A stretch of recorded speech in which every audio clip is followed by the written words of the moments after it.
What is going on YouTube? Hayden back making another brand new Crypto TV episode. In today's video, we are going to be looking at XRP, Ethereum, Bitcoin, as well as the S&P 500.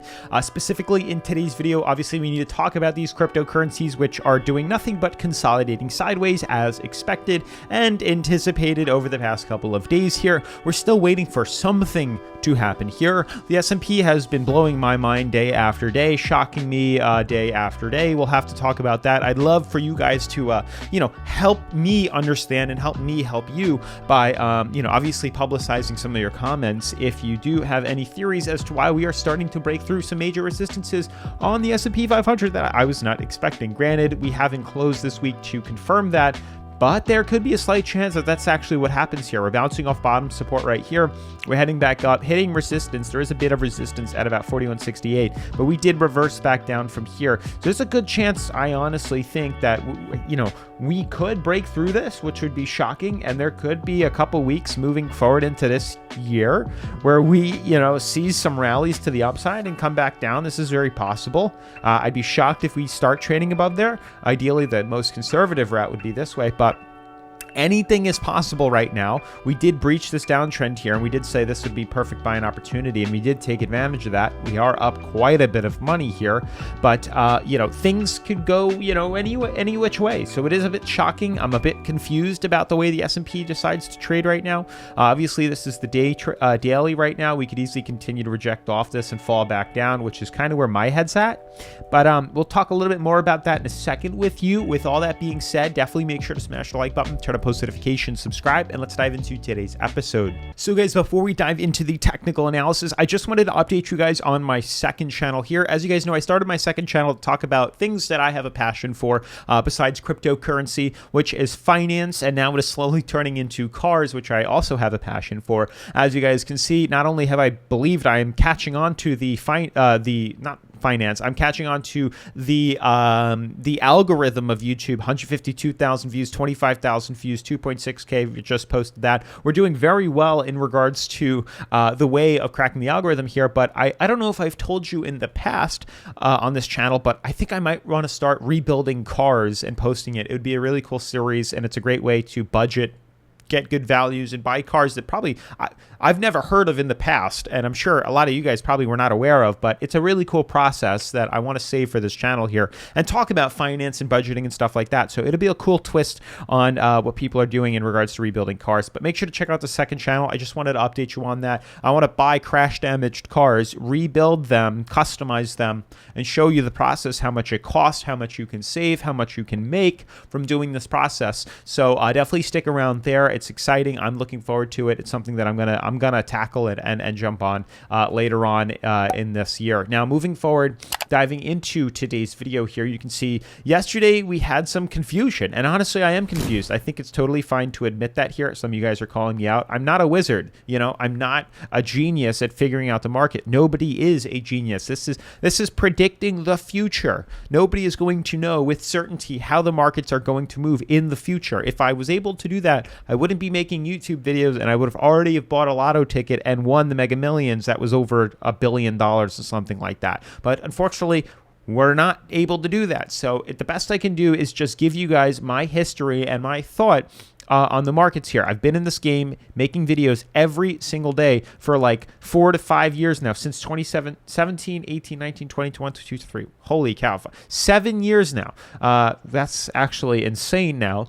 So I have history in the market, and I've seen how these patterns kind of play out, whether or not they're textbook or whether or not it's from my own personal gain of watching how it's been in the past and, comparing it and placing it on the markets now. This is my best shot as to making money and helping you guys out here, because I notice patterns that I've developed that I can share with you guys so you don't have to. Now, moving forward here with these cryptos, things are looking kind of bullish. We've went from being 80% bearish to about 50-50 in regards to bullish markets here. And honestly, I'm still very positive and long-term longing Bitcoin or XRP here. Sorry, I am a strong believer that there's a good chance we are going to see some movements to the upside here, that we have this consolidation right now and we're filling in the gap here, and that this at some point or another is going to, break us bullish, which we are starting to do here. And we've compared this to the past year, that the markets are cyclical.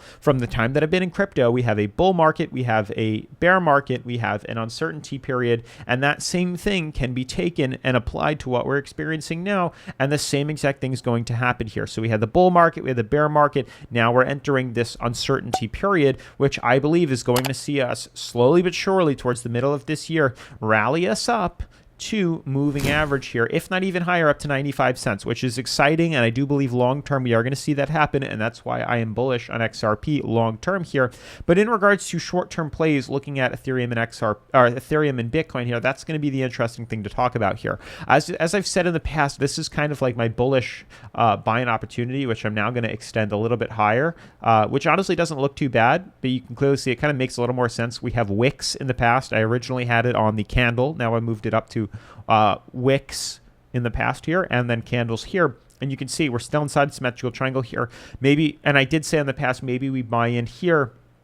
It was like right here, and if we retest that, we'll put our stop loss there. But if we retest it, there's a good chance we'll break bullish. And if we confirm closing above this, we can buy in and go long on that. Unfortunately, it seems like I needed to extend it a little bit higher here, and now this is starting to make sense here, where each time we had swung up, we're actually hitting a resistance that we have not been able to break through. So ideally, we can now apply that same opinion here. Hey, if we break through, and I'm going to try it again here, if we break through this resistance in blue here at 1670, if we close above this, we can buy in long. And if we break through the price floor, we can buy in and short it. So it's simple. We have a price ceiling and a price floor. If we could break through this and close and confirm closing at like 1720, we can buy in with expectations of continuing to rally. If we fall, we break through support, we can expect to see a correction to the downside here. So this definitely helps in our development of Ethereum here as to when to buy in. This is an exciting, thing to pay attention to. And when this pops, there's a good chance it's going to bring Bitcoin with it. So focus on this Ethereum pattern and its resistance and its price floor, and how it will affect and intermingle with the S&P 500. If we break through ceiling, we can buy in long. If we break through floor, we can, expect to see correction here, and it will happen to these cryptos. Obviously, we do all of our trades on BidFi, the #1 cryptocurrency leveraging exchange that I like to use here on the channel. You can buy long, sell short, leverage trade, create stop losses, take profits, margin trade, everything you can possibly think of BidFi offers, which not many do. And for those that are wondering, BidFi was called BitYard. They have now revamped to BidFi. More information on that later here. The best part is they offer XRP, which not many exchanges do, and they even have a demo account which gives you 100K Monopoly money, super quick, allows you to test your skills completely free. And if you get good at using the free no risk demo account, then you can, if you want, use real cryptocurrency. But I always suggest using the demo account because it's completely free and there's no risk. Even if you don't want to trade, or if you like to trade, just use the demo account. It's free, no risk, and you can test your skills and get good at it and see where you are as a trader, which is super cool. With that being said, that's pretty much it. The S&P 500 is where I want you guys to comment on what the heck is going on. How are we trading above here? We did it in the past couple of days. It seems like there's clearly a price ceiling here that we have not been able to break through. And I have a feeling that there's a chance that we're not going to, and that's going to cause us to correct. We're retesting overbought. That to me screams correction here, and that's what I'm expecting to see happen with these cryptos. But with that being said, that's it for today's video. Smash the like button, turn on post notifications, subscribe, and I'll see you in tomorrow's episode. Peace.